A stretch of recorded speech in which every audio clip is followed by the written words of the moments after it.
গোলাপী নামে একটি মহিলাকে দিয়ে হানি ট্র্যাপ করা হয়। বাদশা ডিবিবিএল থেকে 25,000 টাকা এটিএম বোর্ড থেকে টাকা তুলে।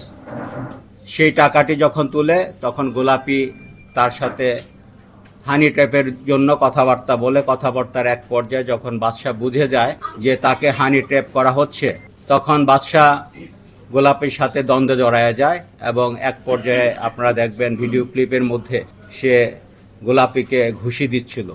যখন গোলাপীকে 2টি ঘুষি দিল, এর মধ্যে পিছন থেকে আগের থেকে উৎপেতে থাকা গোলাপীর যে সহচর আরও 6-7 জন চাপাতি হাতে এই বাদশাকে পিছন থেকে কূপ দিতে থাকে। এলোপাতারি যখন কূপ দেয়, বাদশা তখন পালিয়ে যায়। এই ভিডিওটি ধারণ করছিল মরহুম সাংবাদিক আসাদুজ্জামান তুহিন। তিনি বসে এই ভিডিও যখন ধারণ করছিল, তার এই ভিডিও ধারণটি এই ক্রিমিনালরা দেখে ফেলে।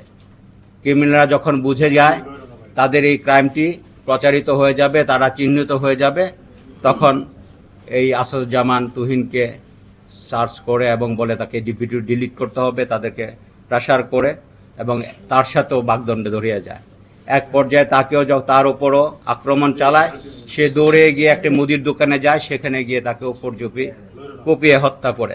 আমরা 8 জন ক্রিমিনালকে ভিডিও ক্লিপ দেখে আমরা শনাক্ত করতে পেরেছি। এই 8 জনের মধ্যে রয়েছে কেটু মিজান, যাকে আমরা গ্রেপ্তার করেছি। এই কেটু মিজানের নামে এর আগেও 15টি মামলা রয়েছে। আর যিনি হানি ট্র্যাপ করেছে তারই স্ত্রী পারুল আক্তার ওরফে গোলাপী, তাকেও আমরা গ্রেপ্তার করেছি। ভিডিও ক্লিপে যাতে দেখা গিয়েছে আলামিন 21, তার বিরুদ্ধে 2টি মামলা রয়েছে। স্বাধীন, তার বিরুদ্ধে 2টি মামলা রয়েছে।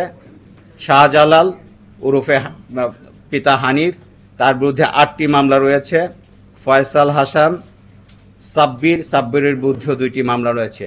এই 7 জনকে আমরা গ্রেপ্তার করেছি। আর একজন ভিডিও ক্লিপে দেখা যায় নীল জামা পরা আরমান, তাকে আমরা খুঁজছি, আমরা গ্রেপ্তার করে ফেলব। আমরা আশা রাখি, যেহেতু আমরা আসামি গ্রেপ্তার করা আছে, চাপাতি উদ্ধার করা আছে, আমরা বিশ্বাস করি ভিডিও ক্লিপ আছে, প্রত্যক্ষদর্শী আছে।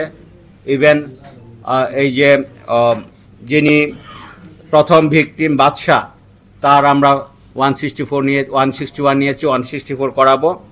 আমরা মোটামুটি আমাদের এভিডেন্সের সিংহভাগই আমরা পেয়ে গেছি।